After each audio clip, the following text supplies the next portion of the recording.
Not so fast.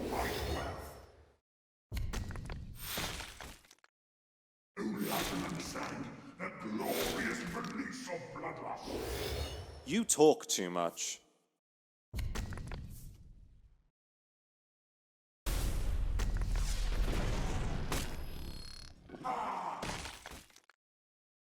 You can't stay watch decay. You'll have to do a lot better than that. Behold, a demon prince of Nurgle.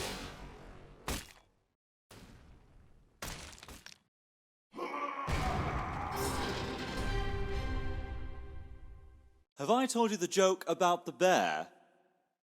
Hello everybody, and today we're playing Cor'Bax Utterblight, the Daemon Lord of Nurgle, and the new rare Warlord for the Ruinstorm faction. He's got Relentless, poison a random enemy troop, and his activate ability is to heal 1 to all your units, which he can spam repeatedly to heal himself up or heal up his units.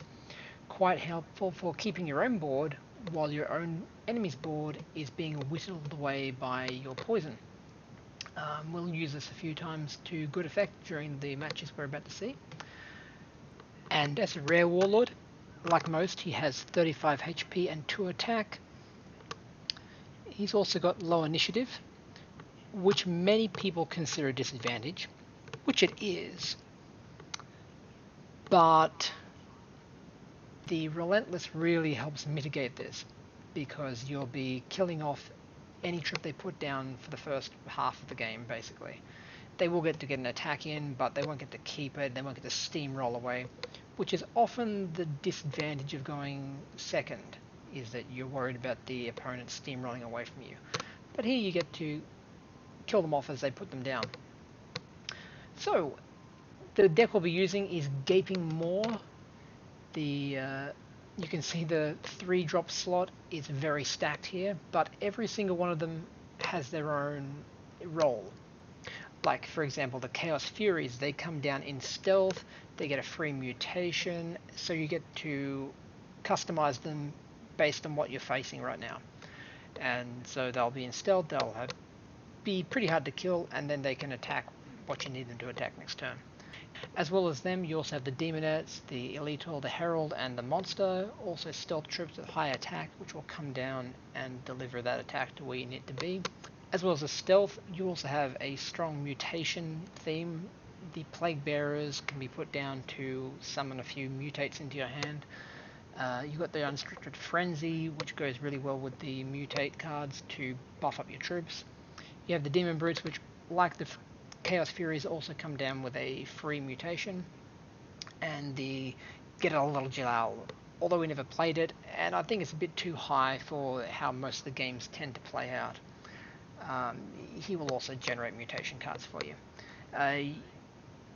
But the main core of the deck is probably these Plague Toads and Rotflies here. Very cheap units, but very hard for your enemy to remove. If they can't, they just tend to build into a massive board, which then you buff with Unrestricted Frenzy, and it's almost game over at that point, where you can just peck away at his face. You can heal them back up again, so the board, they don't even die, and there's not a lot they can do about that. If they try and play troops into it, then the Rotflies eat them and spawn more Rotflies. If they try and kill the Plague Toads, unless they kill every single one of them, it's going to be back next turn. So the only really card that I wouldn't see very useful in this deck is the Sealed Pact, which, because of your Plague Toads and Rotflies, will probably just bring back a bunch of Toads and Flies, which for 10 energy is not very good value. And yeah, if you've managed to put down more of these troops during the game, then the Sealed Pact might be worth it, but I really think it's just a win more at that point. Or maybe, at the very least, like a Desperation, if it works out well. But the main point is that, yeah, the theme is building up a board with Plague Toads, Rotflies, and getting Unrestricted Frenzy on it, and then punching away. Unless you kill them with the stealth units first. So, that said, let's have a look at how some of the games went. Testing, testing. 1, 2, 3. So here we go for the first game of the event run. At this point, I'm going to mulligan the monster, although given how things tend to play out and you tend to play for a long game, we had a few small units in our hand, maybe it would have been worth keeping, but it works out either way. Either go for more small units and go in a bit more aggressively, or something big you can guarantee to put down at the end. Oh yeah, opening with the toads, the very good first play. Because toads are really hard to kill if you don't have something specifically capable of taking them out. So you get a lot of value out of them. That one point of energy, we're going to get a lot of toads, as you'll see. We went for the bloodthirst mutation. I think it was the best in the set we had there, the rage mutation, because Cor'Bax can heal. So you can, like this, we can make an attack or get attacked, heal up, then do the same over again. And yeah, this time because he was able to wipe us out immediately, we didn't get as much value, but yeah, still got a few pings in. Yeah, really bad misplay of him. He after artillery striking us, he probably should have attacked the toad to kill it off, because that would have led to one less toad spawn, which meant that board wipe he just used would have wiped all our toads out. But because he didn't, we're now back up to 4 toads again. Yeah, they're quite a lot of value. That very first play is now up to. We're about to deal a lot of damage to him because of the frenzy, which is a big part of how this deck plays. You get the frenzy off once you get a big board of toads and flies and all kinds of other things. Things have mutations stuck on them, and then yeah, you get a big swing in next turn.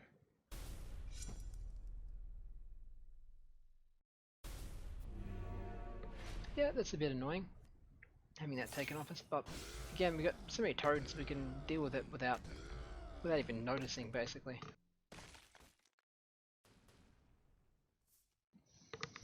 Bloodletters are another good play with the toads on the board, because as soon as they get damaged, all the toads get +1 attack.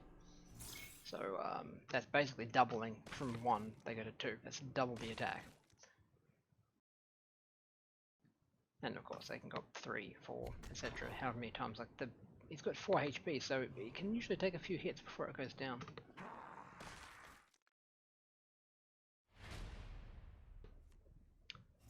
Yeah, and here, yes, I'm pretty sure he conceded, but it seems to be a bit of a bug with the. Maybe it's because if he's relentless at the beginning of turn. If they concede at the beginning of your turn, it seems like it doesn't register the concede properly, so we're kind of stuck here. The replay is paused, but you can see they conceded for obvious reasons. I mean, I got like 4 ways to mutate in our hand. We got a frenzy. There's no way. We mutate this guy, give him a frenzy. He breaks through there. Everything else gets buffed up by 1. Well, the frenzy would also get them 1, and then another 1. So from him, yeah, we had this game in the bag easily.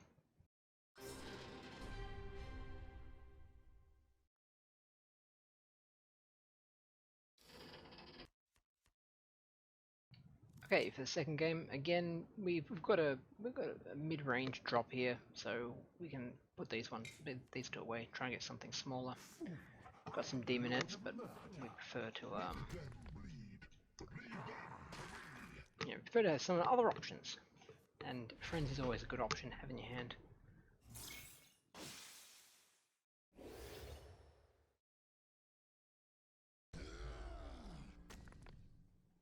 plays there obviously, no cards to have. So yeah, just a little point of heal. It can really just prevent them from doing too much aggro to you when you're just able to heal it back up again.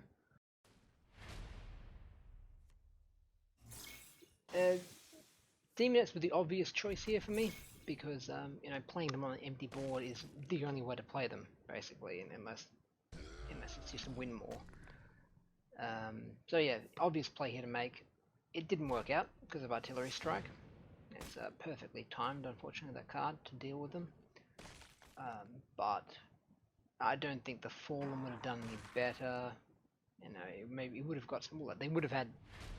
The Fallen would have been put some damage down unless they had a Seek and Destroy or something, at the very least. But it wouldn't have made much difference because the Toads were going to die anyway. So you could easily deal with the Fallen the same way. Yeah, or you know, even taking a few points of damage to the face just to deal with them. And as you can see here, he continues to have answers for us. I had, as the first time facing Samus, yeah, I had forgotten he had that card, which was perfectly timed to steal that. You will scream in Tom. How can you kill the Lord of Nurgle? Gets a little chatty here. It's a little frustrating. Trying to think of a way out of the situation, and yeah, just don't do that. A bit of banter back and forth is welcome. In fact, I enjoy that part of the game. The customized emotes for every individual warlord. When you're just kind of spamming because you think the other person's taking a while, I was trying to think of a way out of it, and it was not a very obvious way out. So yeah, just keep it to a minimum.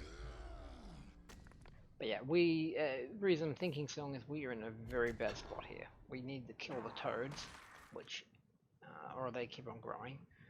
But we can't really do that without putting something on the board, which means the flies grow when they kill that. So this was a good move in that it was stealth, so the flies couldn't kill it off and spawn from it.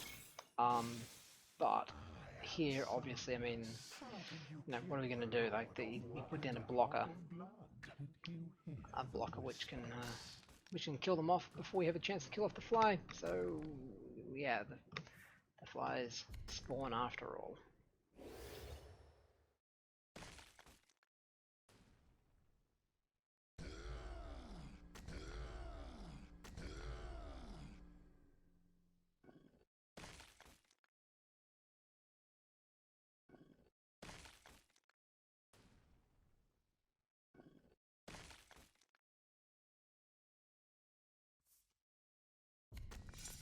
And that's game. Yeah, that's one thing missing from this deck. One of these strong cards that really make what is so scary about the demons. Going into game 3 against another Samus. That card too expensive, and also most of the time what's dying for us, what's going to our graveyard is Cemetery, I think they call it, is the Plague Toads and Rot Flies, and we don't really want to spend 10 energy to drop down 5 Plague Toads. It's bad value and would clog up our board. Yeah, because this deck is very much focused on getting at those Toads and Flies. It's usually what you get back when you play that card. So, yeah, it's more of a desperation move.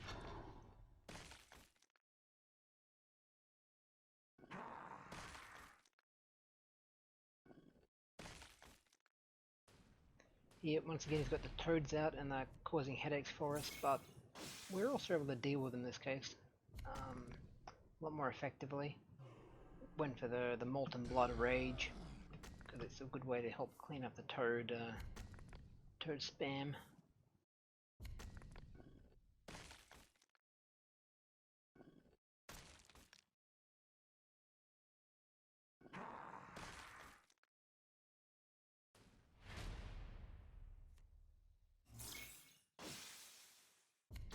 And here we go, now we get to pop off with our own rot flies.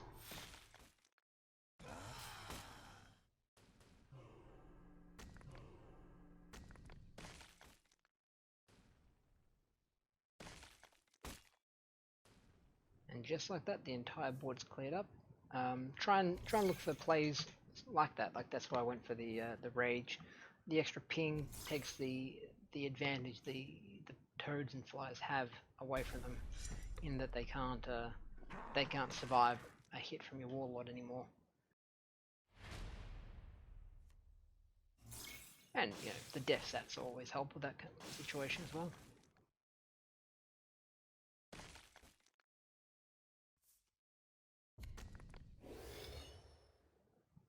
And yeah, Cor'Bax, one of the best parts about him is that he can heal up to prevent his units from dying to being smacking face. So it means that you can keep them around and keep using them for the extra damage.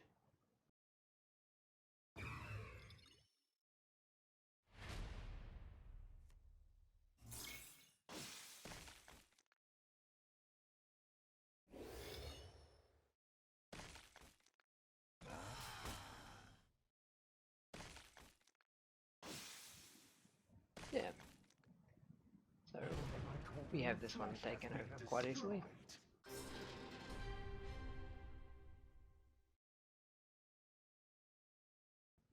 It comes down to being able to mop up the early board there where he has his flies and toads. Use your stealth trips to the best effect, because they're the ones that can survive a turn or two to jump in the right spot and take out what they need to take out. Now, this is one of the most ideal opening hands you can get. A double plague toad means they're basically guaranteed to survive the first turn, and after they survive the first turn, you can have 4 plague toads. If they kill one, you still have your regular 2 that are growing as normal, but they still have to spend energy to kill one. And yeah, really, really ideal opening hand. Also, our first Blood Angel. I'm pretty sure we only even meet this one throughout the entire event run. Yeah, everyone wants to play demons at the moment. Blood Angels feel a little undercooked in comparison. Yeah, notice how I played the Plague Toads on either side of Cor'Bax here, because I was expecting the flank. I know that's a card in the most heavily used Sanguinius deck, so I was expecting that it would come out, and if I had put them both on one side, the cleave would be able to kill cleave plus Cor'Bax attacking, not Cor'Bax, Sanguinius attacking would have been to kill both the toads, and I lose the advantage I got. Now he keeps killing toads one by one, but now we're slowly draining him of his ability to kill them, and he finally gives up. Probably not what he wanted to do there, though. He's going to see a lot more toads now.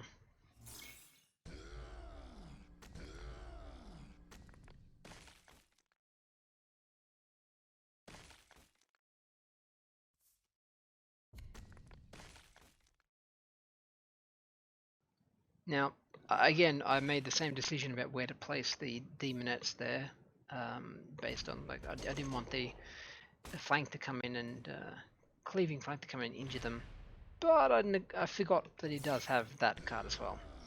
Hit the units on either side of the Warlord.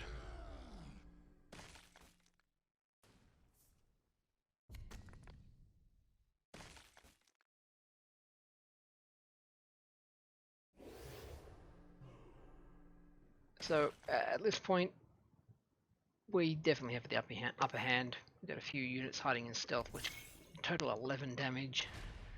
Bunch of toads, which will keep spawning if any of them ever die, and about equal health, but he has no board at all.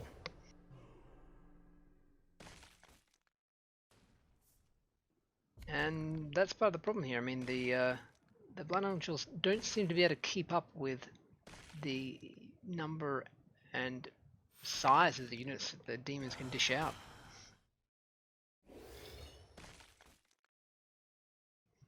Having played, I'm pretty sure this is the deck that I played for my event run in the last event with the Blood Angels, and I know it's quite good at controlling the board. It's very good at it's got a lot of removal. It's got a lot of flanking units for popping in and taking out enemy targets.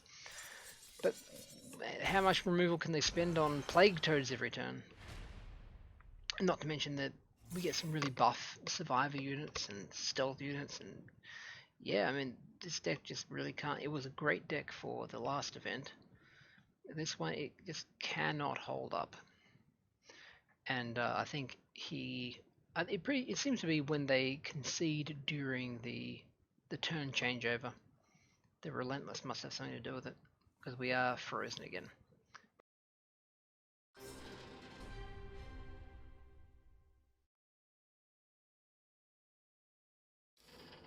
Okay, it's our first Commander. This time there are not nearly as many on the ladder on the event. First two times we went through on our event runs with Commander ourselves, almost every single match was a mirror. But they've nerfed his decks a bit, apparently, or rebalanced them, or whatever. And apparently it's made him not as desirable to take, because there are far less of them right now.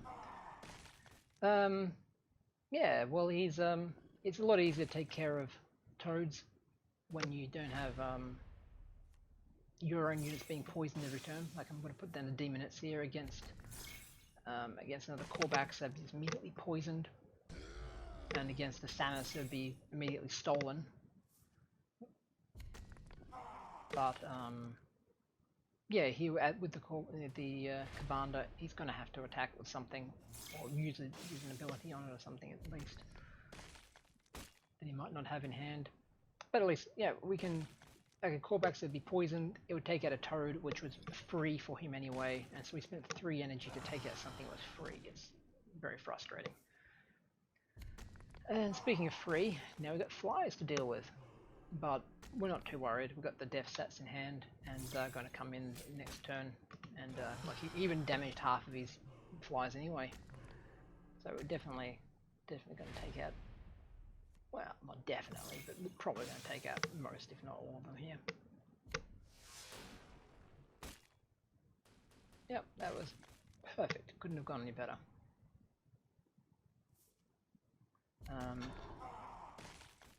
Here we got a big 5 attack unit sitting in our face, but it's going to be poisoned, so we don't need to take it out. Like, if we put down a front line here to block him, we save ourselves the 5 damage, but we pay with a unit. And really, we want to try and put down some units to counter aggro Commander here, because he's going to pull ahead of us. Well, he's already pulling ahead of us quickly, and having the units around to counter that, I think, is the correct play here. We're going to hit face here. Like, the choice we have is either to attack him directly, attack face, or take out this unit here to stop it dealing damage to us. Because after all, if he can deal with the full one we have here, then we're dead. He gets 3, 7, and a ping. It's 11 damage. We're definitely gone. But I kind of have to hope that he doesn't have the ping there, because and it doesn't have the ability to take out this, and just try for our own attempt to bring him down within lethal range.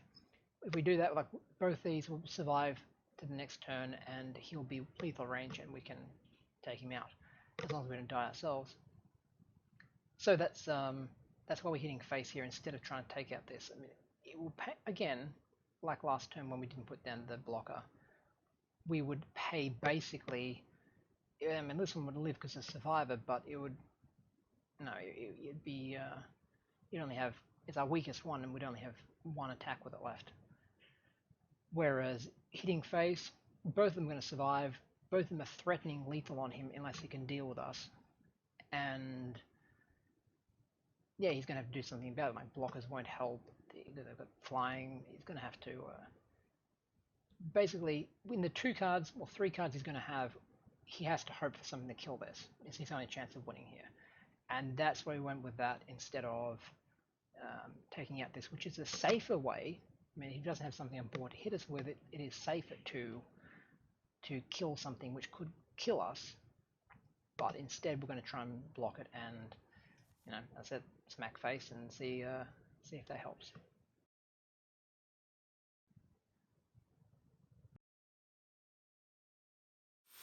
There we go. And given he did that, we can be pretty certain that he doesn't have something to attack us with. And yeah, basically we were right. I mean, if we killed off both our units here, then he would still have the same board he has now, but we wouldn't be able to kill him. Like, he wouldn't be within lethal range, and he'd be able to whittle us down with he'd be able to commander into our blocker and then smack us with the other 2, and we'd probably die from it. Another Samus. I mean, I guess he's the new hotness now that Cabanda's less popular. He seems, at first glance, everyone was saying he seems weak, but I kind of feel like he's not as weak as people think he is. Well, we'll have to see, but I'd like to take him a run myself.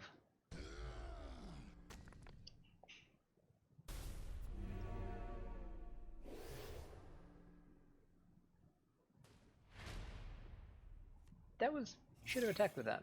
There's no reason not to. But we make up for it by doing a horrible misplay ourselves. I mean, I guess I was distracted. I looked at the 4 attack, 4 damage, and hey, cool. You know, let's attack optimally, or I don't know. It was something, but we left the toads alive. Why did we leave the toads alive?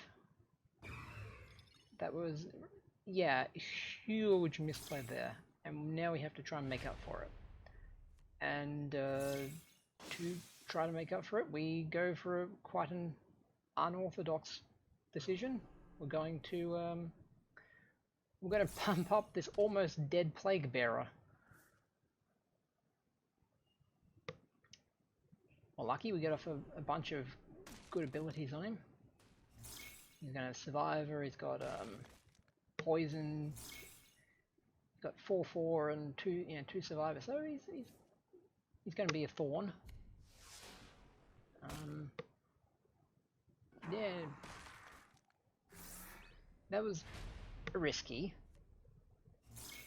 I mean, there's a good chance you don't even get to ping his survivor at this point, which is, it makes it a really bad move to put down the death stats just for a single plague bearer, basically. And maybe he's got nothing else good in hand. And now, from the misplay, we've managed to take it back pretty quickly. We're now in a much better position than we were before when we attacked a worm with a demonette. That was not a good call. Yeah, making sure we attack optimally for our losing the least health possible.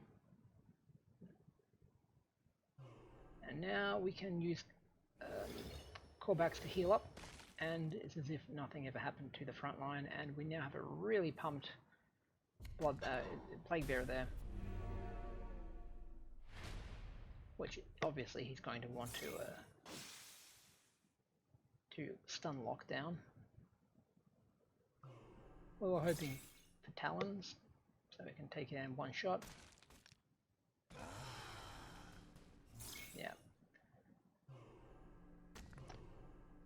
Trouble is, now we're flooded with flies.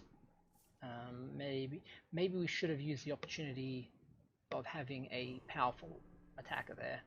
We should have used the opportunity to kill off a few flies. Actually, sometimes having a border locked with flies and toads is about the only downside to having flies and toads. Of course, the upside is we get huge swings in like this when we put down the frenzy.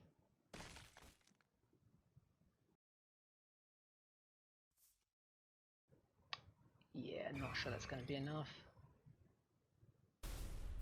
So ignore a lot of what I was just saying. I mean, I knew what I was doing apparently. Didn't need to worry about the watering flood with flies. I had the frenzy in hand. So I knew what I was doing at the time.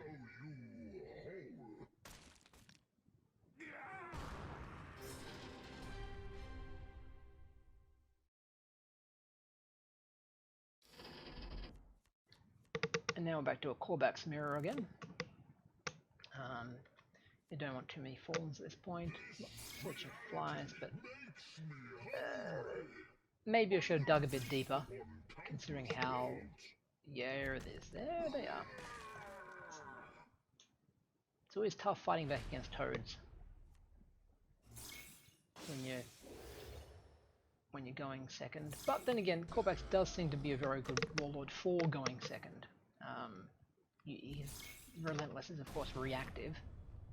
So going second, it's not a really bad misplay there. I think. Why would you put down flies and not get any value out of them? You know, even if I put down a troop here, I can put down a troop. It's going to get well, nothing useful there. I mean, terror is nothing was useful. I mean, it's going to get poisoned, so the survivor doesn't help. Yeah, nothing helps. But we got terror out of this because we rarely get it, and maybe something good to have. Don't get why he gave terror to his fly. It's got one attack. It is never useful to give it.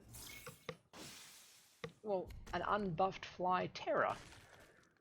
Was he hoping it would get buffed? But it's not going to live for a turn because of. It's not. Yeah, it's not going to live for a turn because he's got 1 health. I'm not going to let it survive. I'm not going to let it survive through a turn of my unit being poisoned. Well, anyway. Okay, maybe he's figured he had too many flyers and he wanted to get them out of his hand. I don't know. It's a conundrum. And yeah, we obviously just nuke this here. Just get rid of the toad. I mean, the flyer's going to die next turn, but the toad was the main thing we had to deal with. Just stop them recurring. I mean,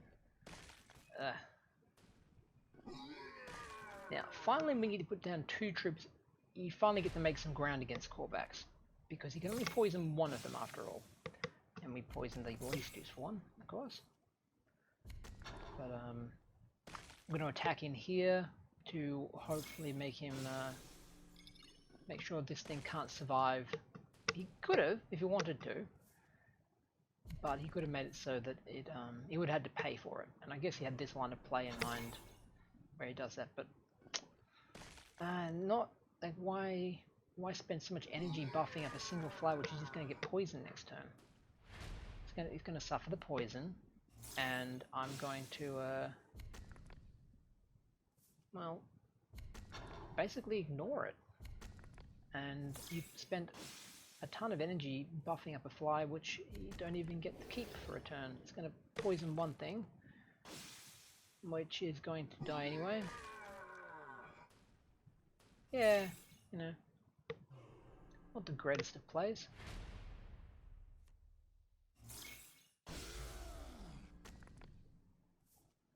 Obviously here you want to buff up the, we were obviously hoping for the flensing talons, but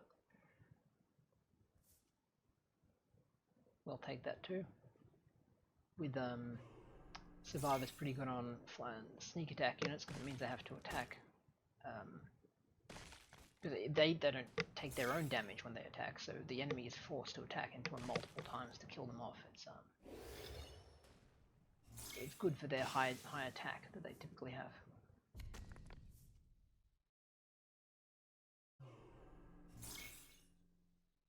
Yeah, again, see, not sure on that play because it's. I mean, we're going to kill it because we don't want to mess up our own line. but we can kill it without a lot of penalty to ourselves. So, yeah, really iffy on that one. Get another survivor, I believe. Yep.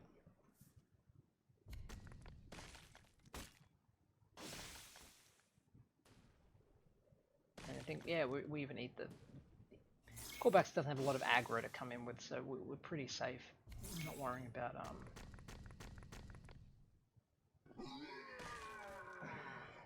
again, so many plays. I mean, I guess here he was hoping for a front line, which would have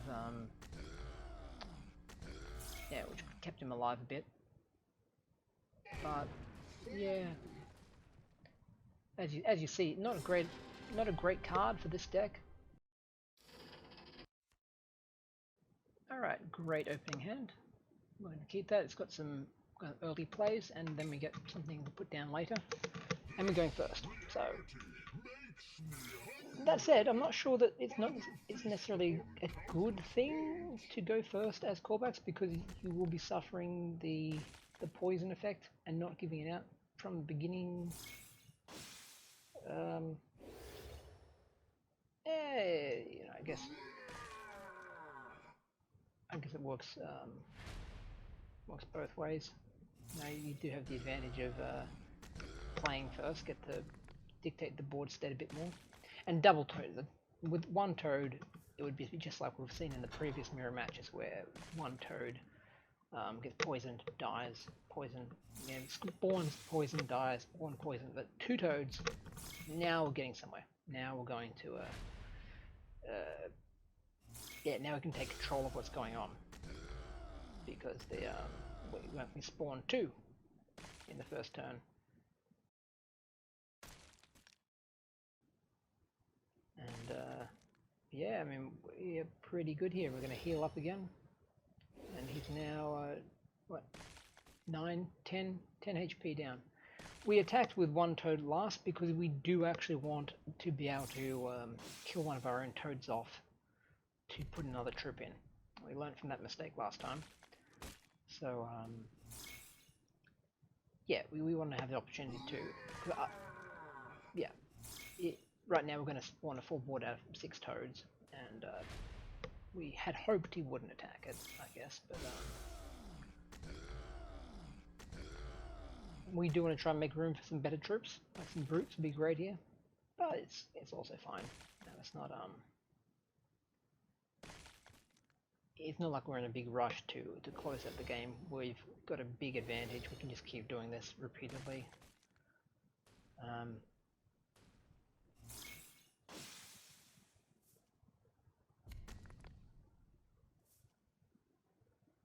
Yeah, I mean, he's not going to kill any this turn, but we can continue just pinging him 5 damage. Or how much?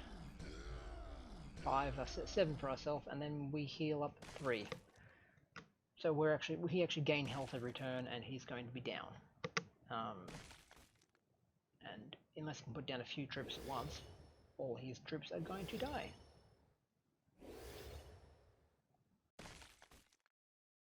Yeah, we're almost full health. I mean,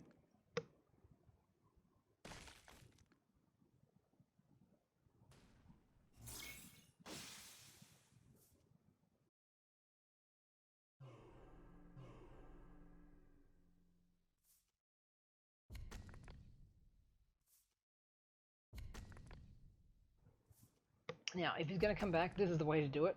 Manage to put down some plague bearers to take out, to buff up his units with some mutates, and put down 2 toads to distract some poison. This is how you do it. And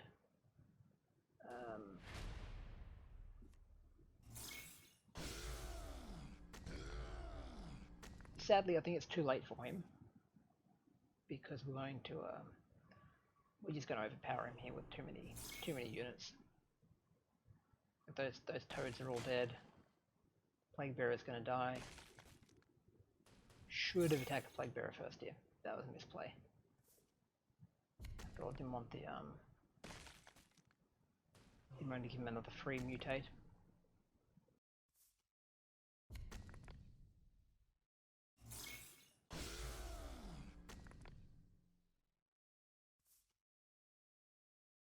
And oof, there's the dev stats we've been able to use in the past.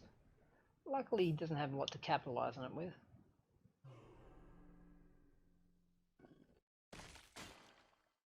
Except that. Okay, that was something to capitalize on it with.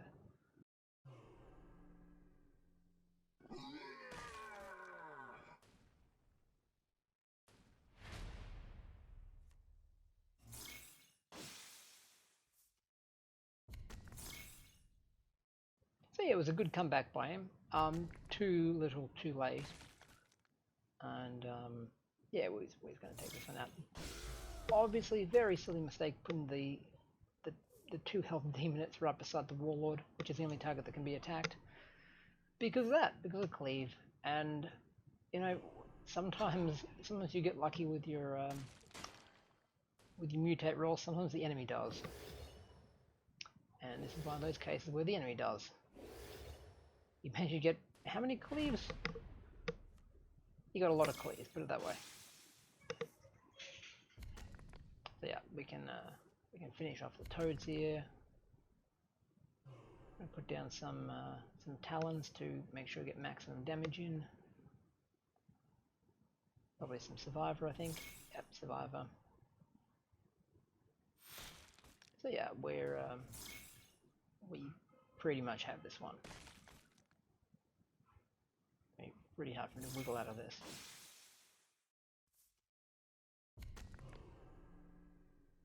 Frontline would have helped there. Not a lot. You can still, the demonettes would still take care of it, and then still have survivor. But You can't stave off decay. yeah, exactly.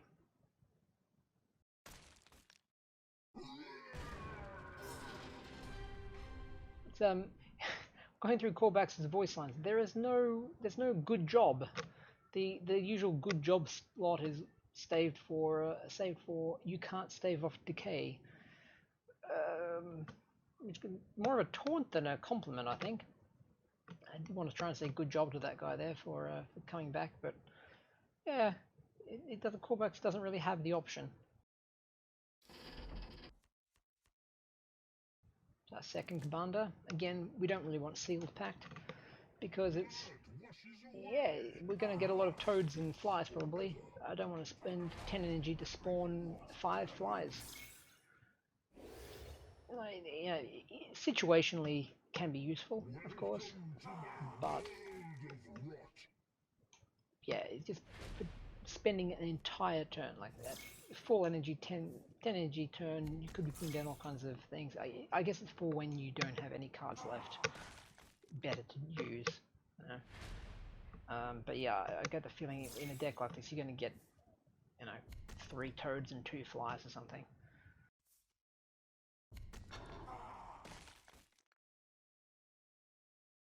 Could be strong if you went with a strong demon base. But here, I don't think it's necessarily worth it.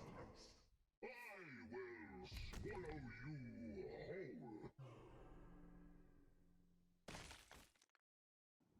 whole. We're choosing to take the damage on this guy because we do want the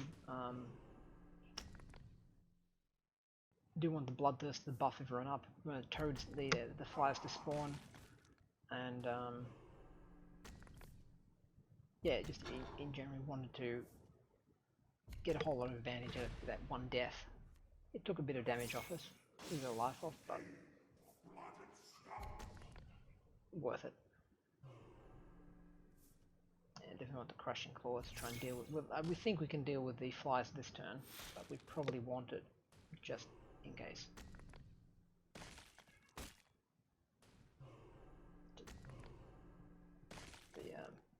The fly spam can really mess you up sometimes, so we don't want to risk it.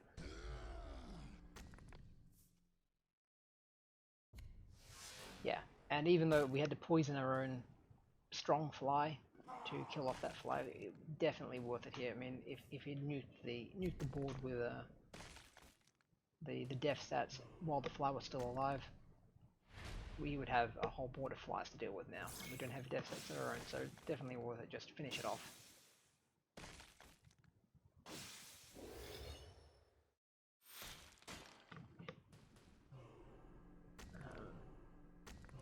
Yeah, we're in a good spot here.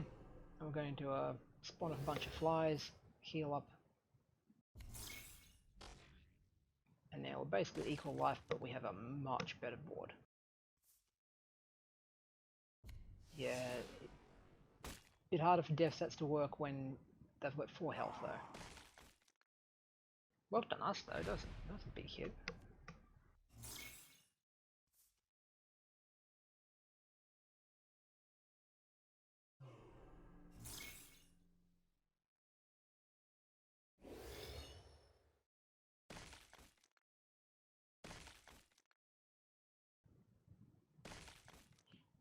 Yeah, this is when the deck's really going off well. This is what it's meant to do.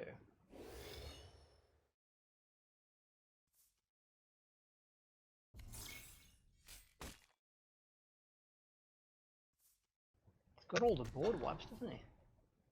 Sadly, front lines don't help against flies. Or your own berserkness, actually. You can't stave off decay.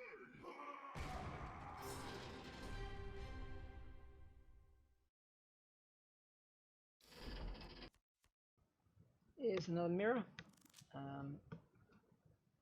This time double rot flies, and a death sets to take care of his rot flies. So we're not going to play him first, of course.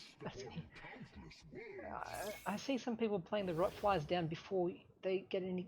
You only want to put the flies down when they've got a troop that will die, so you immediately get value out of them. If you put them down early, you're paying 2 mana for a 1/3, which, yeah, I mean, if they don't have any removal or something, it kind of hampers they're like, oh, they can't play any troops because they're risking dying to killing spawning off flies, so you're controlling them a little bit if they don't have any way to deal with it. But if they do, then all you're doing is just throwing away one of your more valuable plays.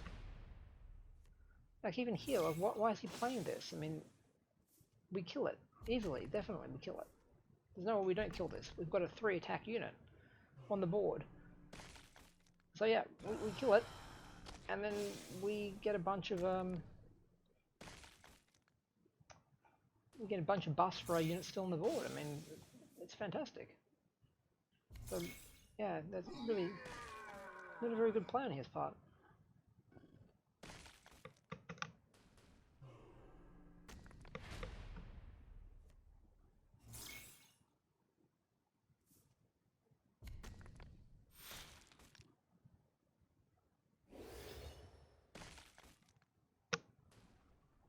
Yeah, we don't want to attack in, because if he attacks in, then each fly is at risk of dying to a single punch, and would rather have him forced to think about where he's attacking instead.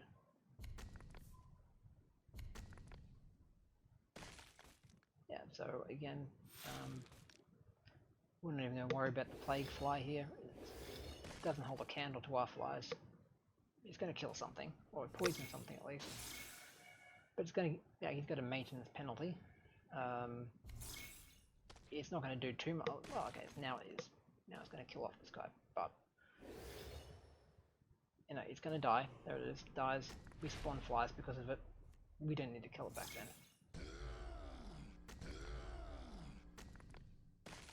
Now again, we're in the conundrum of being too good at keeping our flies and toads alive. We've got a stacked board. You know, not a huge problem, because we are so close to winning anyway. I mean, we can continue to peck away at his face with toads and flies for the rest of the game. Well, not toads anymore, but at this point, it doesn't really matter when they've got 6 health. Because the front lines do not stay around very long when they and you've got Cor'Bax.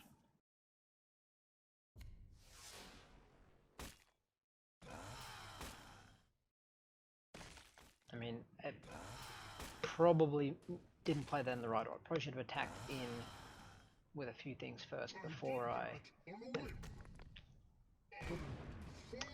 put the Bloodthirster down. You know, maybe get a few pings in the Bloodthirster accidentally, and then we buff our entire board from that. But at that point, when you're that close, there's no way you can't win. So you kind of get a bit lax.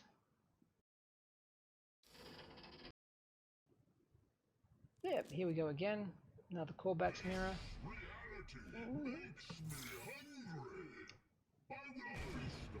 Okay, and we win that one.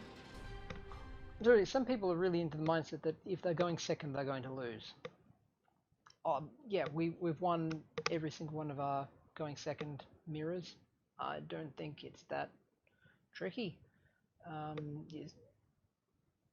Well, obviously it can be. I'm not saying it's it's not a disadvantage going second, but Cor'Bax is not hard to come back from going second because everything they're playing, you're killing.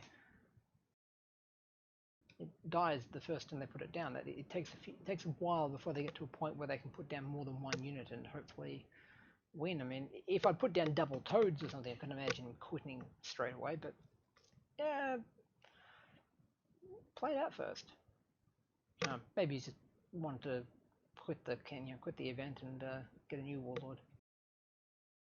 Either way, that's the win for us.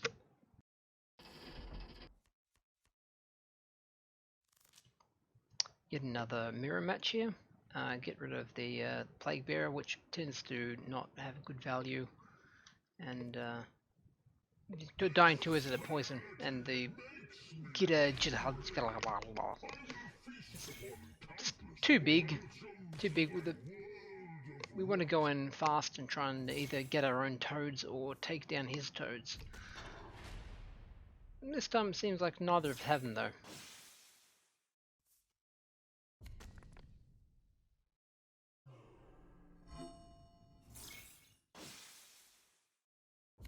Yeah, really bad choices there on the mutate. Nothing we can get any advantage out of, considering we're going to die next turn. So nothing there to help us. We must get a ward to make sure that nothing weird happens. And yeah, we kill it off, even though once again it will die too. We're kind of forced to kill it off because we didn't want to have to give him free mutate cards.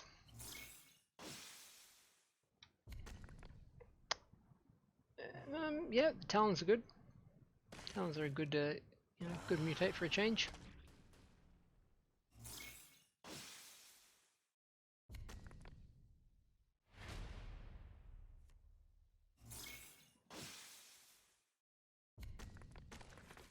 So we're both in a little competition here. He's obviously got the exact same deck as us, and we're just in a little competition and building up some stealth troops and trying to jump in and attack with them, get some value out of it, so they don't get removed. But they do die after only one turn. So we're going to try and change that here with a few, some plague toads and given what happens later, I wonder if the Plague Bearer might have been a good choice to keep something on the board alive. But we don't know for sure. Don't know for sure at this point. Might have been good to have some mutate cards, and we'll see.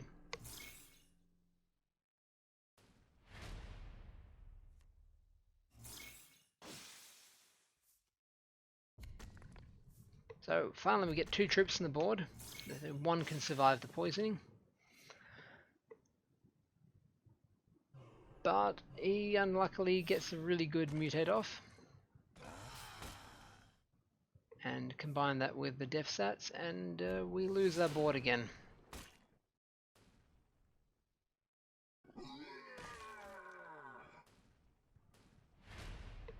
Bit of a disadvantage here. We obviously really want to we need to put the demons on the board to try and get some kind of board presence, or else it'll just steamroll us. And then we heal as much as we can.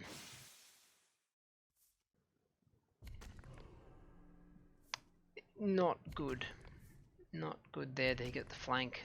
It means we don't get the value out of our troop here that we wanted to. I mean, he's going to do 4 damage to the Warlord, but being able to play it on our own terms, like put down a Frenzy or well, the Frenzy would have won the game here at this point.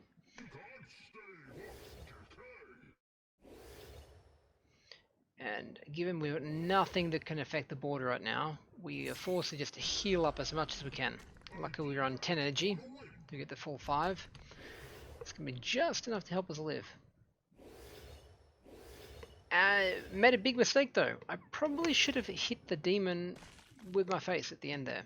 It would have dropped me down 4 health. But now it's alive again, and it's full health again. I could have played it so that I had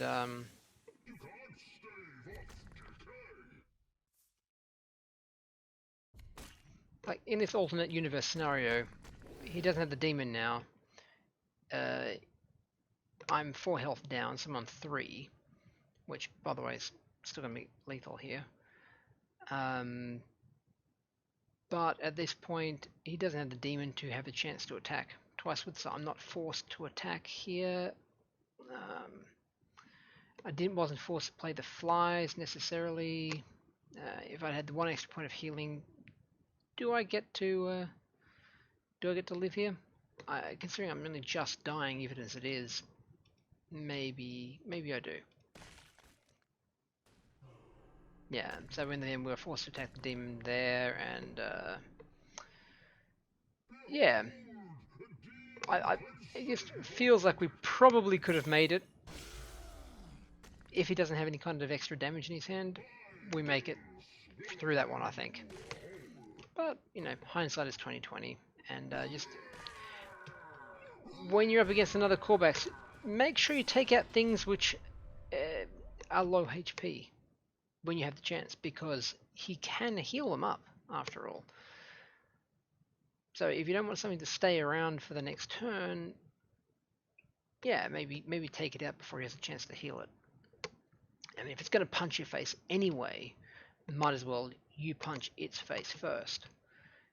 You kill it before he heals it, otherwise it's going to punch your face, and then he's going to heal it, and it's going to punch your face again. So, yeah, try to take out things when you have the chance. That's the lesson learned from there.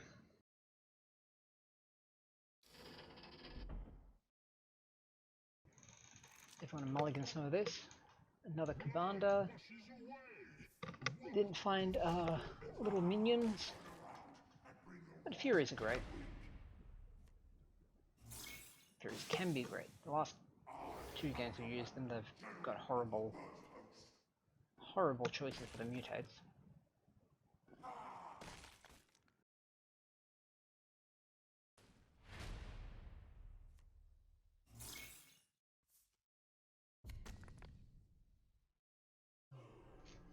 Yeah. Let's just try and get a few more attacks in with the extra health.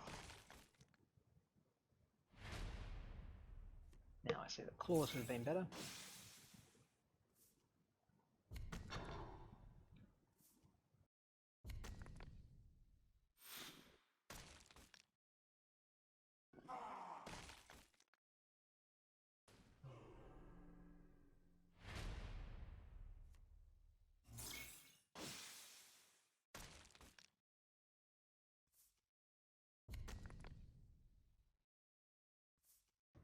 We're down a lot of health here from him, but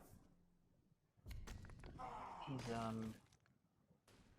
building up a little stealth army. He's got his too. He's gonna have to deal with it in a way, some way or another.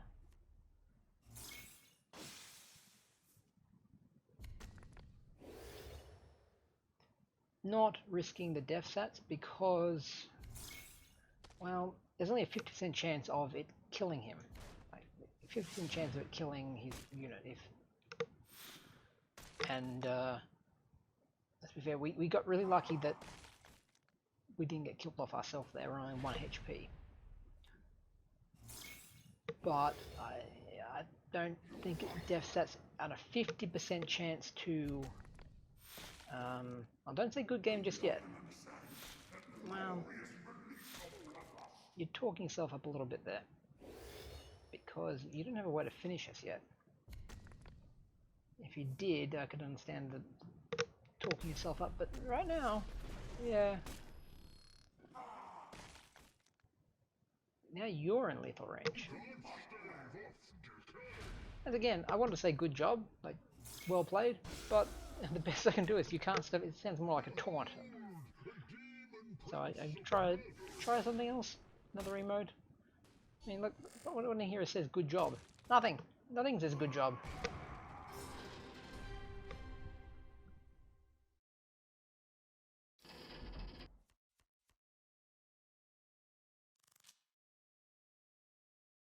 And for the finish, we have a bot, so yeah, bot bunches tend to be free wins. Particularly when they've got something a little bit tricky to work with, like Semes's ability. I think they tend to use it inappropriately, so you can usually play around it. You can usually trick them into misusing it or wasting energy on.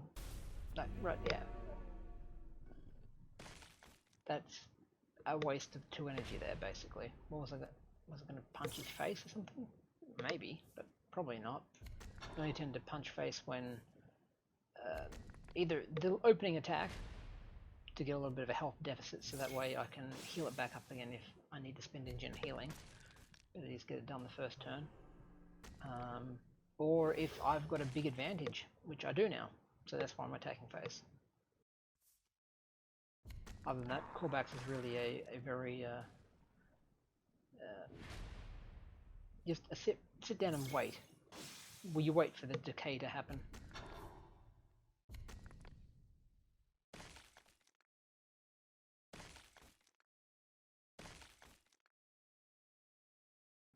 You know, I might have been more careful with the flies or something if it was a human player, but yeah, I can pretty much predict what the bot's going to do. Sadly, he also did that, which is really good. Well done, bot. Good choice. Oh no, my bad. I thought he chose the. I saw the rage icon there. I thought he chose the rage, which is a really good choice, obviously, because it's going to ping everything and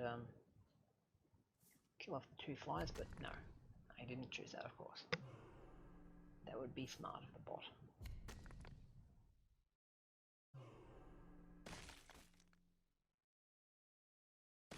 Yeah, I mean, it's just kind of misusing his abilities, misplaying troops, not properly understanding how to play around Cor'Bax's poison attacks. Maybe he got it here. Yeah, maybe you can see, oh look, the bot, he thought about, should I put down a warp rift to help distract from the poison? No. He probably just did it accidentally. Just what looked good. And lethal anyway.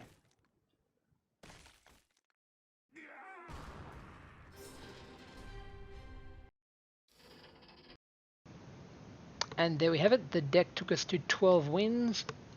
Fairly comfortably, I think. There were 2 losses, but I believe both of them were a mistake. What I would have done differently, let me think. So the important part when you have a loss is to figure out why you lost, and I'm pretty sure I probably should have, in the games we were playing, been a little less aggressive. Cor'Bax is definitely able to handle the long game by burning out your opponent's cards with his poison, by healing up himself. When we saw we were on the back foot, maybe we should have pulled back and not punched face, or used Cor'Bax to kill a troop a few times.